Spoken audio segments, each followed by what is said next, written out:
With US Cellular Prepaid, you'll never be slowed down with our nationwide 5G coverage. We'll always treat you like a priority, even during peak network usage, so you can focus on your priorities, like calling mom every Sunday and texting your neighbor funny dog videos. And now you can get a Moto G Play free when you add a line of service, so you could even get your teenager a phone. Finally! If you think they'd be into that. US Cellular Prepaid customers get nationwide 5G coverage without hidden fees. US Cellular, built for us. Terms apply. See uscellular.com for details.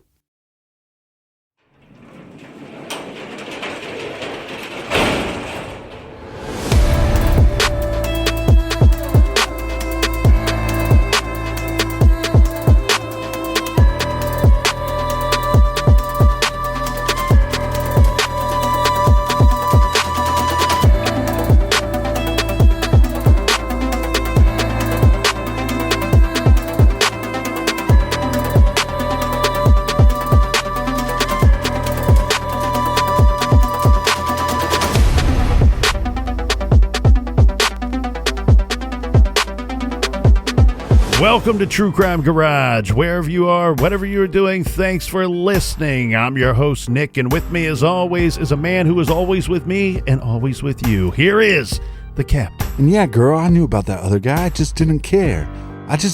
Come back to me. It's good to be seen and good to see you. Thanks for listening. Thanks for telling a friend.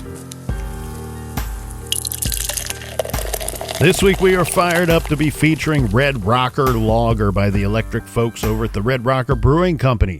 Red Rocker is a crisp, easy drinking lager brewed in the Mexican style. ABV 4.3%, garage grade 3 and 3/4 bottle caps out of 5.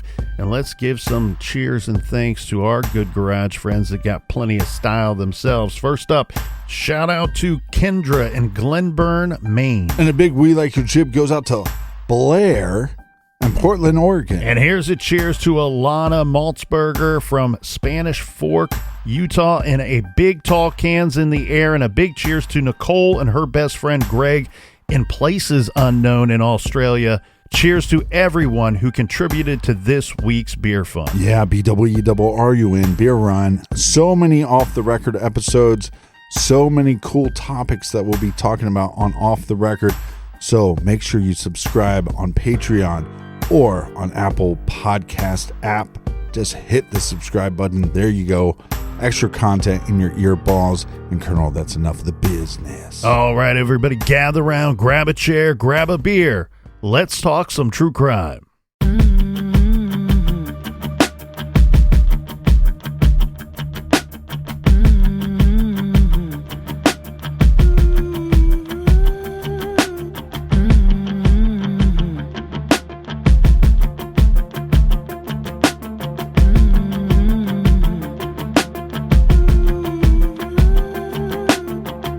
On September 25th, 1996, just before midnight, a 911 call came into the Madison County, Alabama Emergency Services Center.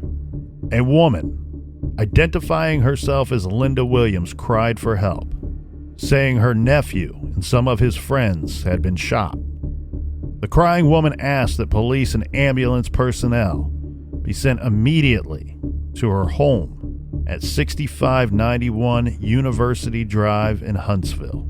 The first to respond was Monrovia Assistant Fire Chief Dale Strong, who lived right near the scene and had many years of EMT experience. He arrived at the small brick ranch at 12:01 a.m. Lights were on inside the house, but it was eerily quiet. As Strong pulled up, he was joined by other first responders. This was 3 law enforcement officers, armed, and they entered the house through the open attached garage, guns at the ready. Walking through the garage and into the house, announcing themselves as Madison County Sheriff's officers. The men were startled to see a bloodied young man run up to them. The man yelled, "They shot them all. They shot them all."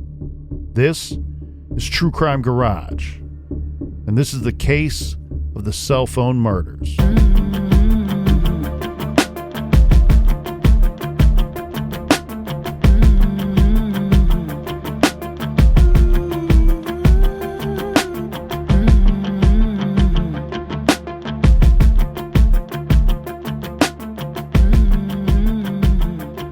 Responding to the 911 call, we have police on the scene, guns drawn, walking through the garage and into the house, announcing their presence.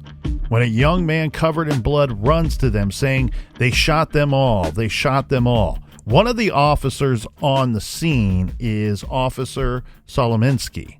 He asks who was the shooter, and the bloodied young man responds, "Joey Wilson." Officer Solominski says, "Doughboy?" To which the youngster replies, "Yes." This officer and the other officers told the young man to go outside. Then they walked from the garage area into the house and found an elderly woman there. This is Linda Williams. She is the 911 caller. She's the aunt of the young man who they just ordered out of the house. She seemed dazed. She was sent outside as well. The officer then beckoned Dale Strong, the EMT officer on the scene, to come inside and bring his life-saving equipment with him. The men quickly came into a cluttered 13 by 18 room that served as the living quarters of Ashley Rutherford and his fiancée, Michelle Hayden. The room was part of the home that was owned by Ashley's aunt, Linda Williams. In this room, Captain, we got beer cans, clothing, trash, and other stuff that lay all over the floor. And obscenity-filled graffiti covered the walls. There were 3 aquariums that held snakes inside this room. But more importantly was the haze of smoke in this room. This was not cigarette or pot smoke. The place reeked of gunpowder. Dale Strong later testified that he had never smelled such a strong concentration of gunpowder in one place in his life. Strong was an assistant fire chief with years of experience, so he knows what he's smelling. And he says that it smelled like the 4th of July or a firing range. But that wasn't all. Later, Strong would tell WHNT News, quote, "The next thing I remember is the shell casings. As we cleared and went into this room, I heard the shell casings that we were actually kicking with our feet, and I had never seen anything like that in my life. There were so many shell casings, they were like peanut shells on the floor of the bleachers after a ball game. And indeed, the scene inside the tiny room was a bloodbath. We have 3 people in this room: Michael Bodette, Brian Carter, and Johnny Couch. Michael Bodette is 19. Brian Carter's 21. Johnny Couch is 18. All 3 dead in this room. Michelle Hayden, age 17, was alive but critically wounded.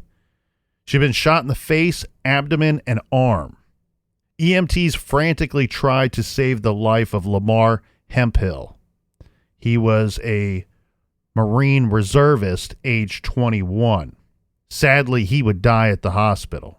22-year-old Ashley Rutherford, who managed to crawl to his aunt and yell to her to call 911, had been shot too, but was alive. He was the bloodied young man that ran up to the officers that was ordered to go outside. EMTs placed him in an ambulance and rushed him to the hospital. We end up with 4 dead. 2 pretty close, and a lot of people that are scared. Despite having been shot before he was whisked away into an ambulance, as we heard in the intro, this young man, Ashley Rutherford, was able to talk to the first responders, saying that he knew who the shooters were. He told them the names of the 3 men who had been in his room that night, discharging guns, shooting a total of 19 rounds. Their names were Corey Johnson, age 23, Joseph Wilson, 19 years old, and Nicholas Acklin, age 24. And it took the police all of about 15 minutes to round up these rocket scientists. We have Solominski, who's a lieutenant. He was a narcotics investigator at the time. When Ashley Rutherford told him the name Joey Wilson, remember Solominski responded, "Doughboy?" ? So he knows who this person was accusing of being the shooter. That's because Joey Wilson had already had plenty of run-ins with the cops, and his nickname Doughboy was known to the police as well. I'm guessing this is based off of physique and not his financial situation. After securing the scene and making sure the 3 living victims were taken care of, police issued a bolo for Joey Wilson, who was driving a white Taurus. So we got a car we're looking for, we got a guy we're looking for, and we got 3 people being accused by one individual who was found shot at a scene, where 3 were already dead and 1 would later die at the hospital. Similarly, upon hearing the name Joey Wilson over the police radio, we have another officer. This is Officer Norse, who pulled out a photo and Wilson's Huntsville address. So this officer, Captain, had had encounters with this Joey Wilson cat before, and he kept a log of sorts of the scumbags that he had interacted with in the past. This dude was one of them. He and his partner, Officer Young, headed to the Wilson home. This was on Del Norte Drive at 12:15 a.m. So police on the scene at 12:01. By 12:15 a.m., 14 minutes later, they are in pursuit of one of the persons of interest in this case. Of course, there's still a whole lot of things to sort out, right? Is this the truth? Is this the real deal? The person who's being accused, the other people that are being accused and named to the officers. Did this actually go down the way that they are told that it went down? And what will the evidence at the scene tell police? Now, en route to the home where Joey Wilson was living at the time, these 2 officers, they saw that white Taurus pulling out of the Easy Service convenience store. Inside, it appeared to be 2 individuals. Our officers pulled the car over. Luckily, thankfully, this didn't go. This could have went down very badly, pulling these guys over. Inside the vehicle, they found a revolver. Lieutenant Charles Franklin read Wilson his rights and cuffed him. Wilson complained that he had recently had shoulder surgery, so cuffing his hands behind his back hurt. Then he falls into an asthma attack, so he has to be taken to the hospital. He ends up at the same hospital where the shooting victims were being treated. Finally, Wilson and Johnson were processed at the station, and the interviews began. So we have 4 persons dead, and we have 2 that are locked up. They're going to be held at the police station. They're going to be interviewed. Well, anybody that thinks it would be easy to be law enforcement, this is a situation that would test you, test the best of them. You go into a scene of a crime, there's multiple people dead, it's bloody, you're stepping over shell casings, you have a name of a person that you know is a scumbag, but you also know is now a violent, vicious murderer that is in charge of this horrific scene that you are at. You get this name, you get others' names, you now have to go look for these people, and then you come upon 2 of the suspects. But what is going on with the 3rd suspect? So this is going to take a little bit more time with suspect number 3. So about 5:30 a.m., we get officers arriving at the home of suspect number 3, Nicholas Acklin. He lived somewhat nearby. I believe this is a neighboring town. He's living in a trailer with his then common-law wife. Her name is Candace Wilson, and their 2 children. Okay, well, Wilson's a pretty common name, common last name, but she is, in fact, related to the other suspect that we mentioned previously, Joey Wilson. He is her brother. Once on the scene, Acklin opened the door. He's in his underwear. It's early in the morning. He's an underoos. He identifies himself as Nicholas Acklin, the person that they are looking for. The officers with guns drawn told him to get dressed. He did. They cuffed him. They told him he was under arrest for murder, and they placed him in the back of the cop car. Now we have Sergeant Paul Yox of Madison County Sheriff's Department. He's interviewing the woman there at the trailer, Candace Wilson, the common law wife.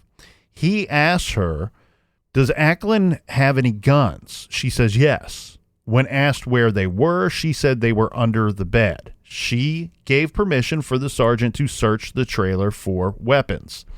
In the course of the search, police found a Ruger P89.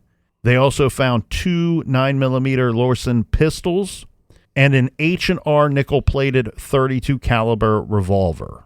So we got 4 guns found. The sergeant asked Candace if she knew what Ackland had been wearing that night. She walked into the bedroom. She bends over and picks up a pair of jeans and a white T-shirt off of the floor, hands them to the officer. In the pocket of the jeans was Michael Baudet's driver's license. He's one of our murder victims that was found at the scene just hours prior. So that's a fine piece of evidence right there. Yeah, and just because you have somebody that can ID these killers, you're going to need to pad your evidence. You want physical evidence that places them at the scene or would be indicative that they were once at the scene. Yes. The sergeant then obtained written consent to search the premises. The evidence was piling up on Wilson, Johnson, and Ackland. All 3 were booked on capital murder charges less than 24 hours after these 4 homicides. After a thorough forensic examination of the crime scene, the next order of business was to interview the survivors, the ones that were there that night when the shooting took place. 4 young men died in the space of about 15 seconds on that horrible evening. 19-year-old Michael Baudet was a jokester, but a hardworking guy who was saving up his money to move out of his mother's home. He worked about 60 hours a week and was considered a very reliable employee. 21-year-old Brian Carter had been through a rough patch, but had recently joined a church and was working to straighten himself out. Johnny Couch was only 18. He lived with his mom. He liked to collect baseball cards. And Lamar Hemphill, the only one of the crew to graduate from high school, played golf and football and played the flute in the high school band. He was a Marine reservist and was preparing to go on active duty. But there were also 3 survivors of the shootings in that small room. Ashley Rutherford lived, having received just a superficial head wound. To the surprise of many, so did his fiancée, Michelle, who was shot in the face, elbow, and abdomen. She would go on to spend a month in the hospital to recover. But there was another survivor who had not been shot at all. Michael Skirchak had been in the room during a home invasion, what can only be described as a home invasion. He had actually run out the back door as the shooting started. His name was withheld from the media reports early on out of fear for this man's life, that maybe somebody would come and find him and finish the job, so to speak. Now, when you say home invasion, when I think home invasion, I'm thinking robbery.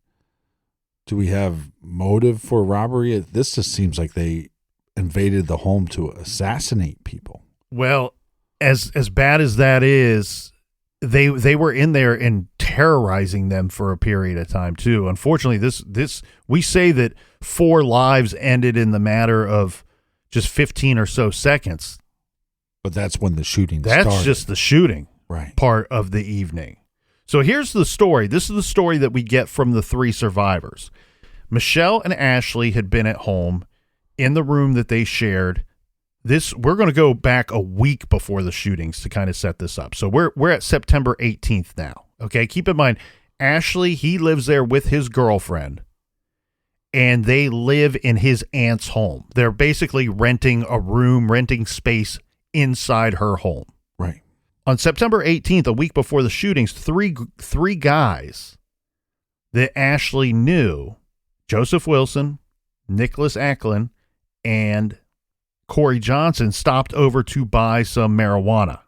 It's unclear generally who was buying pot or who was selling pot. Ashley claimed that Wilson was his dealer at one time, but on this day, according to the story, Ashley was the seller. Ackland, Johnson, and Wilson hemmed and hawed. They kind of talked about, what's the price? Oh, let's take a look at it. And they decided to not buy any weed from Ashley that evening. They kind of flipped and flopped and left without buying any weed. Then one of these guys, Corey Johnson, comes back into the house, grabs the bag of weed, and just runs out without paying for it. Now, Ashley felt like that was the plan all along, right? They just came in, made sure that he had something that they wanted, pretended that they were going to buy it, and then left, and then run back into the home and just come in and steal it. Right. Like we talked about a couple weeks ago with that case from Cleveland. Somebody steals your illegal drugs, you can't just call the cops and say, hey, I need a report of theft. Well, you could. You could. I would advise against that. I'm not an attorney, though. You might want to seek legal counsel. So after these three guys leave, they already stole the weed. He knows that, but then Lamar realized that his cell phone, which he had sat down, was gone. The cell phone's missing. Keep in mind, we're going back to 1996. Cell phones were not nearly as common. They're certainly not as connected as they are today. There's probably a flip phone, too. They didn't have Find My iPhone or Life 360 for easy tracking to go find one's phone. Once the phone was gone, it was potentially gone for good. Lamar used another phone to call his phone. And guess who answered? Joseph Wilson. We don't know what was said in this conversation or whether Wilson admitted to taking the phone, but we can presume that when Lamar asked for the phone back, Wilson used some choice language and simply hung up. So Lamar did what anyone would do. He called the sheriff's department and reported the cell phone theft. Right. Cell phones were very expensive back then. They, in large part, still are today. He wanted his cell phone back.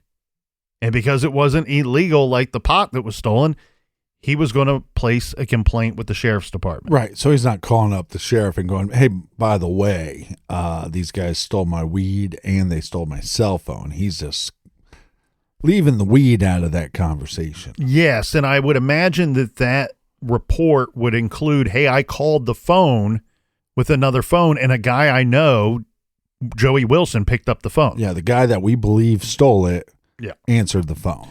So now let's go to the afternoon of September 25th. A friend of Joey Wilson's, the name is Christian Ashby, told Wilson that Ashley Rutherford had arrest warrants out for Joey Wilson. Okay, so these guys all kind of know each other, obviously, if they're coming over to the house to buy weed. But now we have this other individual who's sort of in the middle. He knows both parties, and he's letting Joey Wilson know, look, there's an arrest warrant out for you, and Ashley Rutherford, the guy that you stole the weed from, and his buddy that you stole the cell phone, Ashley Rutherford is responsible for getting those arrest warrants on you. So this pissed Wilson off, and he starts telling his other buddy, Corey Johnson, who he's driving around town with, about these warrants and saying, look, he wanted vengeance. He wanted revenge on Ashley Rutherford. Which, think about how silly this is. You stole somebody's drugs, then you sell their cell phone, you answer the phone, you talk shit about it. Now they're going to have you arrested and you're upset. Right. And here's the other thing. I purposely called these three suspects rocket scientists earlier because there was no arrest warrant. There was no warrant out for this Wilson cat. Right. It was simply a complaint that needed to be verified. It's a police report. That's all that was filed, was a report. At 7:15 p.m., we have Wilson. Remember, he's in the car with Corey Johnson going on and on how he wants revenge. They pick up the third guy, Nick Ackland. They rode around for a while. They're drinking, they're smoking. They're really working themselves up into quite the tizzy. They decided to go to Ashley's house because they wanted to let him know that they were pissed off for him getting this warrant out, what they believed to be an arrest warrant out for Joey Wilson. They get to Ashley's house around 8. But the only ones there were Michelle, Brian Carter, and Lamar Hemphill. The person they're looking for is Ashley Rutherford, who's not there.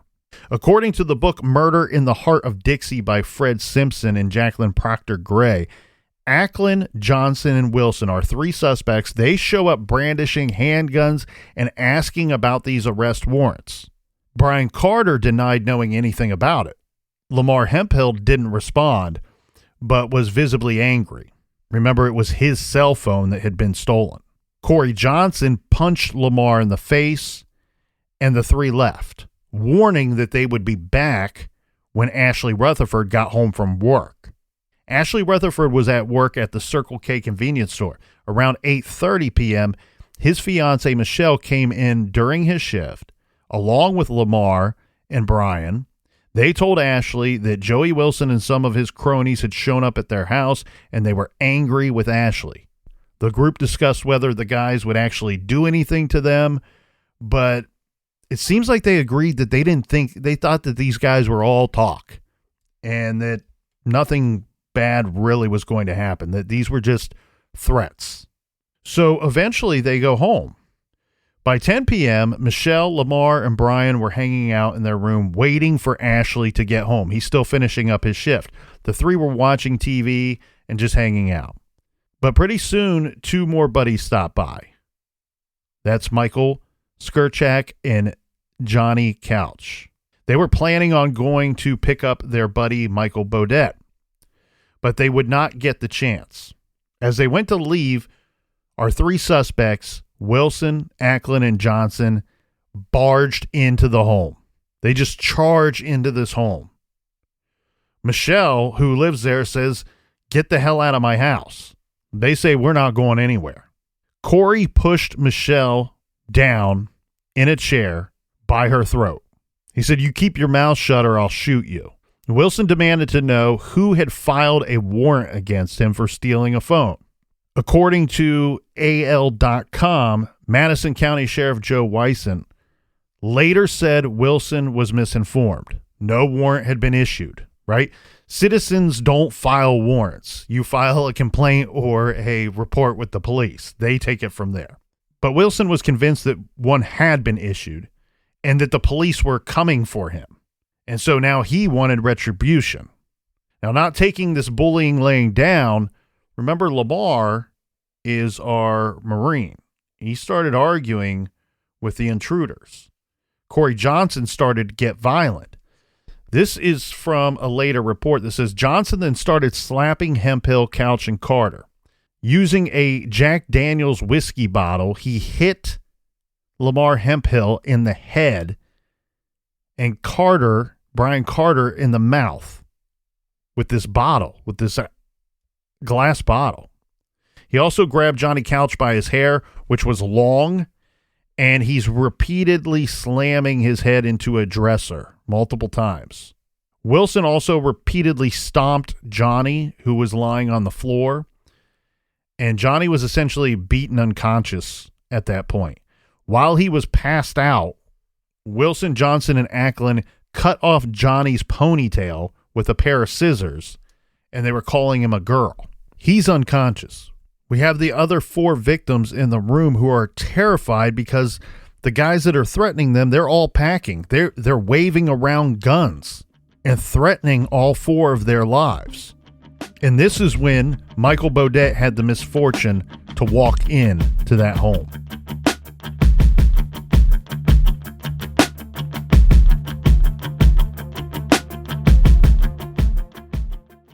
Have you ever felt a sense of unease when you leave your home, wondering if everything will be safe while you're away? Simply Safe has protected my home and garage studios for years now, and the security and service exceeded all expectations. With Fast Protect monitoring and Live Guard protection, Simply Safe agents can act within 5 seconds of receiving your alarm and can even see and speak to intruders to stop them in their tracks. You'll never be locked into a long-term contract, so you can cancel anytime. Pricing is transparent and affordable at less than $1 a day with no hidden fees ever.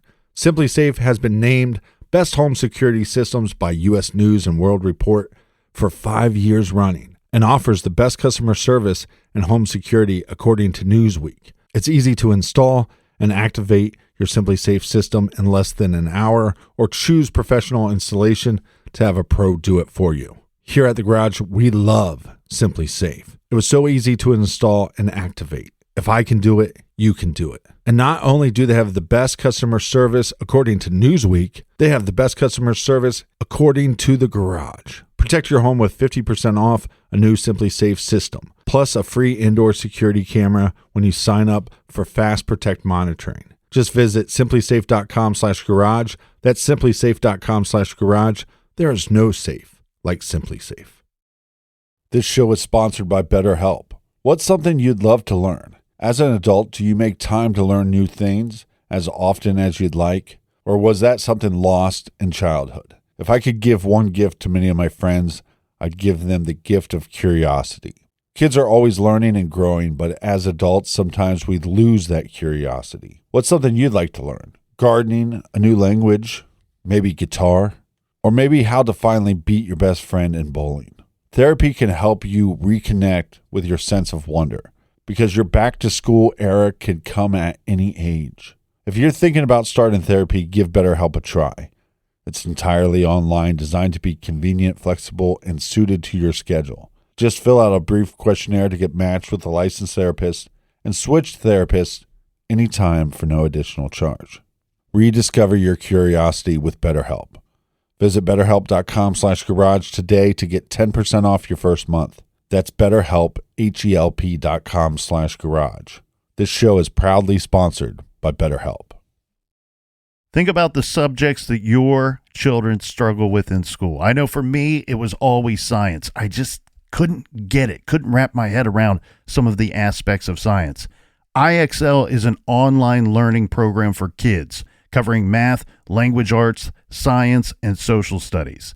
IXL has interactive practice problems for topics from pre-K to 12th grade, and everything is organized by grade and subject. If you're a parent and your child needs some homework help, then IXL is right for your family. As kids practice, they get positive feedback, awards, and explanations for wrong answers.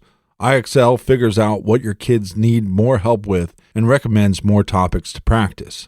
There are videos, lessons, sample problems, and learning games too. IXL even has skill plans for specific textbooks. One subscription to IXL gets you all subjects and all grade levels. Memberships start at just $9.95 a month. It's no wonder IXL is used in 95 of the top 100 school districts. My nieces and nephews love IXL. They love the positive feedback, they love the awards, and they love the learning games too. Whether your child is struggling with a subject or just needs a little extra help, I'd highly recommend IXL Learning. And it's going to save you time, and it's going to save you many headaches. Make an impact on your child's learning. Get IXL now. And True Crime Garage listeners get an exclusive 20% off IXL membership when they sign up today at IXL.com/garage. Visit IXL.com/garage to get the most effective learning program out there at the best price.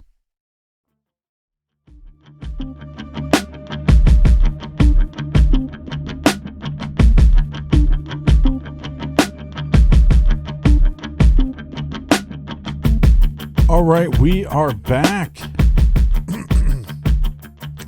All right, we are back, you silly little monkeys. Cheers to you, Colonel. Cheers to you, Captain. Tall cans in the air to everybody out there. Power to the people. This is a horrifying situation. I mean, this is something that you'd see in an action film. And we're trying to do our very best to describe everything that's happening. A lot of the stuff is happening very quickly, and for the most part, the only reports that we are going to get about what actually happened in that home leading up to what would be a quadruple homicide comes from the survivors, who had to have been terrified out of their minds once it went from threats to violence actually occurring. Because remember, the victims earlier had talked and said, no, we think that yeah, we're a little worried, but we think these are just threats. We don't think these guys are actually going to do anything. Yeah, and just because they have guns on them doesn't mean they're going to use them. But when you're in a scene like this, you're thinking, well, once they use those guns, it's not going to be good for anybody. And with every case that we've reviewed that has similarities to this case, one thing that I've always found, and this is terrifying, where we left off, Michael Bodette arrives at the home. He's think about this, steps 3, 4, 5 steps before, he is none the wiser. He has no idea what's going on inside of that home and walks in himself, placing himself in harm's way. And every time we've reviewed one of these cases, when a new person shows up to a scene, basically where we have people being held by gunpoint or hostage in some form or fashion, right, it always seems to make things worse, right? Not just have we upped the potential victim count, but it seems to really stress out the people that are holding these people at knife or gunpoint. And that's exactly what happened here. So Michael Bodette walks in, and now guns on Michael. He's forced to the ground, forced to empty his pockets. Note, reminder, his driver's license was missing from his pants pocket, from his jeans pocket, and later found at one of the suspects' home. Joey Wilson held a gun to the head of Michael Skurchak and demanded to know about the warrant. Well, Michael Skurchak had no idea what this guy's talking about. Wilson then put his gun down on the dresser and was yelling and daring the prisoners to grab it. You know, there's the gun, get it, go get it. And of course, the other two bad guys are still holding their guns, so nobody moved. Wilson continued to terrorize these poor people. He made the men take off their pants, sit in their underwear. He gathered up all of their IDs or driver's license for reasons we don't know why. He starts yelling at this group that y'all blamed us for robbing you. Well, now we are going to rob you. Nicholas Eklund really started getting into it at this point. He put the barrel of his gun into Ashley's mouth, making him gag. He put Mike Bodette in the headlock and held a gun under his chin. But this is also mob mentality. I mean, this is just going to escalate even worse. And in some of these scenes, too, what you see is when one of the suspects, one of the perpetrators starts to ramp up, it only ramps up the other guys involved as well. Yeah, and we got, like you said, not rocket scientists. We got 3 piles of shit here. Mm-hmm. Well, Nicholas Eklund took Michelle outside, and he's grabbing her inappropriately. This is sexual assault at this point. And it's unclear why. He's never charged with sexual assault, but we can get into that later. After one of these excursions of taking her outside, he comes back in and he says to Ashley Rutherford, sorry, and there's no nice way to say this. He says, quote, your girlfriend gives good head, which none of that happened. So he's simply just trying to, you get the impression that these guys are terrorizing these people, but also giving them a chance to either retaliate, like, here's the gun, go get it. Or, oh, I did this to your girlfriend. Yeah. Making them angry, hoping one of them might punch or push or fight back. Yeah, it's the whole time they're like, give us a reason exactly. to do more. Give us a reason. Give us a reason. I mean, these guys aren't douche canoes. These guys are like douche cruise ships. I mean, these guys are awful. Mm-hmm. These are the type of guys that, you know, if they said you can be alone in a room with them for a couple hours and oh, by the way, we're going to tie them up and we're going to give you a baseball bat, you'd go, okay, let's have some fun. Well, and one of the survivors would also say that there was a situation too where one of the perps took a knife and threw it at the feet of one of the victims and then tries to tell the other 2 perpetrators, like, look, he's got a knife. He's trying to pull a knife on us. Very strange behavior. Yes. Yes. Well, and what this shows us too is that while it may have been planned to go in and terrorize these people, or maybe it was even planned to kill them, as unfortunately we know was the result with some of the victims. Yeah. None of this other stuff was really well thought out or planned. It's a bunch of idiots just going three-ring circus on everybody. They would say, girlfriend gives good head. I'd say your mom gives good head, you sick son of a bitch. This went on for nearly 2 hours.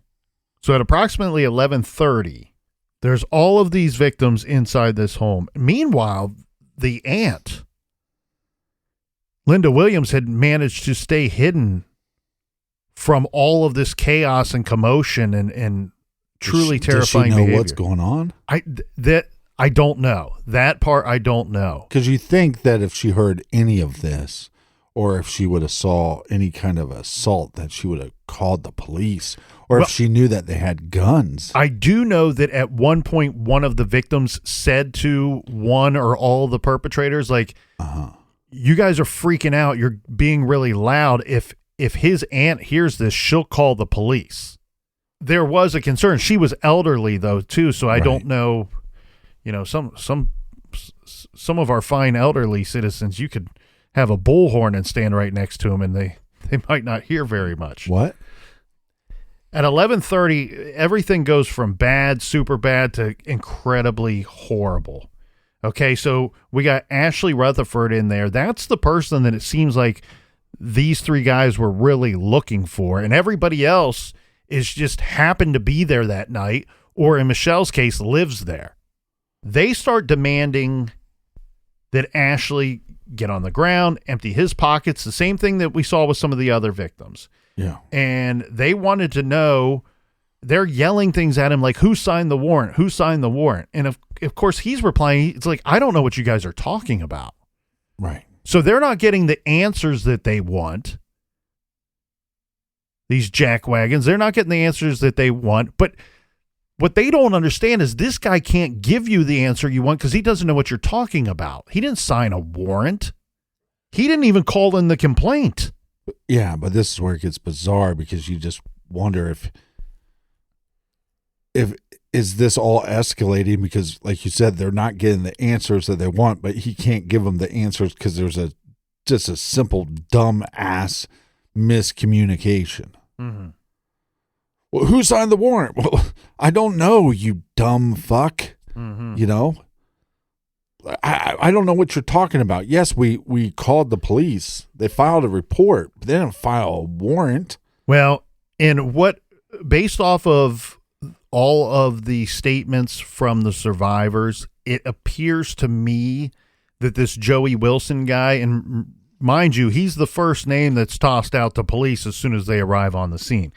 This Joey Wilson guy either was the leader of these three idiots or clearly wanted to be. And this is Joey Wilson, a.k.a. Doughboy. This doughy, pasty hick just appeared to want to be some kind of badass alpha male. So he's at some point yells, "Let's buck them." The captives knew that to buck to mean shoot or kill them. And he was, you all don't know who you're messing with. You're all fake. We're real. You said we robbed you. Now we're going to rob you. But they did rob them. Yes. At some point, Nicholas Acklin says, "Ain't nobody leaving." And then yells, "We ain't going to leave no witnesses." According to the survivors, Johnson was not as into terrorizing this group as the other two, Wilson and Acklin, were. The survivors even said at some point that this third suspect, Johnson, he tried to reason with the other two, saying like, "Hey, calm down. There's no need to shoot anybody. Nobody's going to talk. They're not going to rat us out." Yeah, but this is one of those situations. Hey, come with us. We're going to go fuck those dudes up. And we got some guns. And this guy is probably going, "Why we got to bring guns? Mm-hmm. We're not going to shoot nobody. We're just going to bring guns just for protection." Well, why would we need guns if we're not going to shoot nobody? And now they're in this situation where this harassment and the torture is not what this guy expected, but he didn't leave. He could have said, "I'm out." I don't want to be a part of this. He could have left and called the police. And he could have said in that moment, you know what? I came here to scare the shit out of this guy, but this went too far. And I would argue that he might not be charged with anything if he had so many opportunities to do the right thing. And that's what is so crazy, because you also wonder in this case if the guy that they were looking for was there when they got there. Because to me, it seems like, well, Ashley, he's not here yet. Right. So we just got to stay here. Whole place is on lockdown until he gets here. Yeah, we're just going to stay here. And then escalation upon escalation. It's just, I mean, this is, and could you imagine the fear in those victims and what they had to go through? I mean, you have guys with guns and they're, like you said, they're taunting these victims. Do something. Make us shoot you. And you don't know, every second that passes, you're probably thinking, oh, thank God they haven't shot us yet. I mean, these guys are bags of shit. Just before midnight, Nicholas Eklund went outside and he starts up Joey Wilson's car. That's the Taurus, the white Taurus that we talked about earlier. He starts up the vehicle, leaves it running in the driveway. He comes back into the house holding his handgun. And at that moment, we have Joey Wilson, who says to Nicholas Eklund, if you shoot the first one, I'll shoot the rest of them. Shortly after that comment, Nicholas Eklund grabbed Rutherford, thrust the muzzle of his gun up against the young man's head. Just as he felt that cold hard steel, he instinctively ducked his head when the gun discharged. Jesus. It grazed the back of his head, the bullet. He falls to the ground and he's bleeding profusely. In this situation, the bleeding profusely is a good thing, okay? Because Joey Wilson, he follows through on his promise. You shoot the first one, I'll shoot the rest of them. And he starts shooting. When the shooting started, Skirchak ran out of the back of the house. Michelle Hayden later said that Michael Bodette was shot while he was sitting right next to her. She was next. A bullet shattered her elbow, and then another hit the right side of her face, passing through her cheeks and blowing out 6 of her teeth. Fucking A. It was chaos in that room, and every one of the victims was ducking for cover or shielding their faces. Or dying. Yeah, some of them were shot twice. Some of the victims shot once. Some of them shot multiple times. But remember where I said the bleeding profusely is a good thing in this situation? Yeah. Well, that's because the 2 shooters stood over Ashley Rutherford, trying to decide if they should shoot him again. And they arrived at the conclusion that no, he's already dead, and they move on. All in all, 19 shots were fired in this tiny little room. Some of the shootings were point blank. And now several people in this room are either dead or are dying. Ashley Rutherford, who had been shot in the head, he gets lucky because he pretends to be dead. He's bleeding enough that they stand over top of him and think that he's dead. And after the blast from these handguns ceased, those guys, they leave the room. They take off. They jump into the Taurus and they speed off. Ashley hears the car leaving the driveway. He gets up, somehow makes it to a phone. He dials 911. He can't communicate with the 911 operator and hands the phone to his Aunt Linda, who took over the phone call, pleading for help. Let's get emergency services here stat. Meanwhile, Michelle Hayden crawled into the kitchen, and this is where first responders later found her just minutes later spitting out her teeth.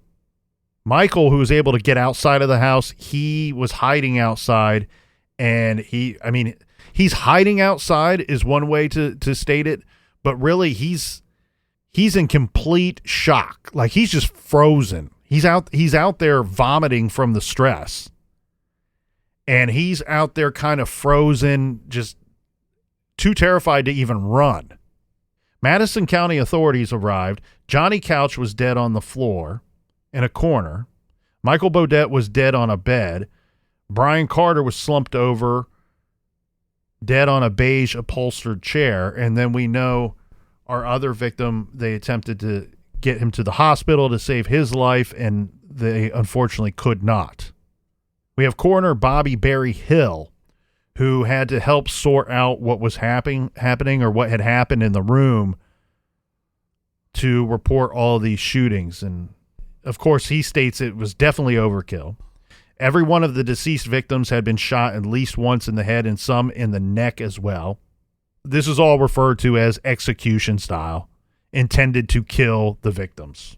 This is a horrific crime, but it's a crime that's also unique in the sense that horrific crime, but we have survivors that know the attackers, but then we have law enforcement that knows the victims and also knows the attackers. Yeah, knows some of the attackers here. And our three suspects were a motley crew of losers. Motley crew. Nick Acklin, who washed cars at Bentley Pontiac. We got Corey Johnson, who worked at Steak Escape. And Joey Wilson, who said he was a plumber, but was really just a drug dealer, and everybody knew it. But regardless of their jobs or occupations at the time. Can you imagine, though, knowing that guy? And you know he's a drug dealer, and then you're at a party with him, and he's like, hey, how's life going? He's like, well, the plumbing business is hard. And you're like, I'm sure it is, Joe Plumber. I mean, couldn't you lie about something cool, like tell people you're an architect or something? Well, I'm sure the people that he wants to be customers, he tells them I sell drugs, and the people that he wants to hide that from, he tells them he's a plumber. Yeah. Needless to say, there was ample evidence right away, right out the gate, against these guys. These guys, everything points to them being the perpetrators of this heinous crime. Remember, Michael's driver's license is found in Nicholas Acklin's pants at his home. Yeah. Second, the guns found in Acklin's home were ballistically matched to several of the shootings. Forensic testing showed that Brian Carter had been shot with a Ruger P89. The three surviving witnesses said it was Wilson who had been carrying this model of gun. Third, several witnesses had survived and talked, telling police what happened, who was responsible. Ashley said that Nick Acklin had shot him and others, and Joey Wilson had shot at least one person. And then we get to item number 4 on our evidence list. There is confessions. So Kevin Turner was a juvenile and gang investigator for the sheriff's department. He interviewed Joey Wilson that night, the night he was picked up. Wilson knew him, and it sounds like they were not just familiar with one another, but casual with one another. In fact, Joey Wilson called Kevin Turner KT. He said if KT got him a cigarette, he would talk.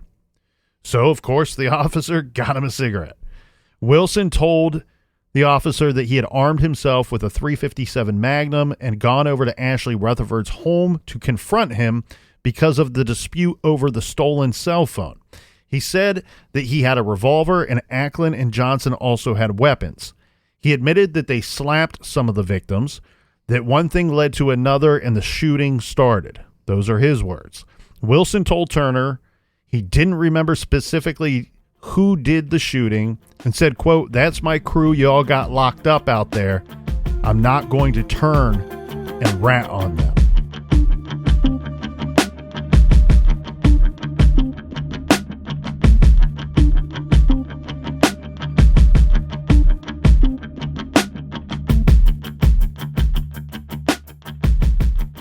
Thank you so much for joining us here in the garage. So much more to get to. Stay tuned. Until then, be good, be kind, and don't litter.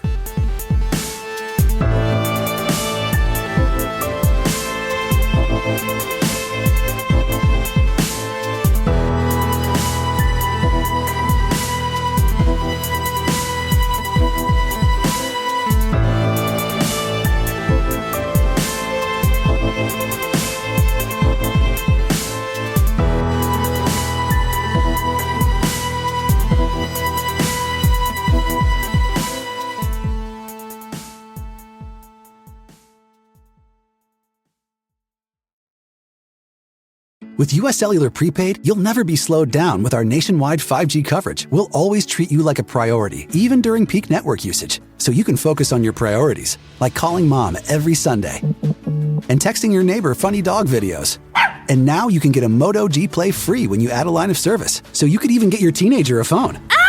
Finally! If you think they'd be into that. US Cellular Prepaid customers get nationwide 5G coverage without hidden fees. US Cellular, built for us. Terms apply. See uscellular.com for details.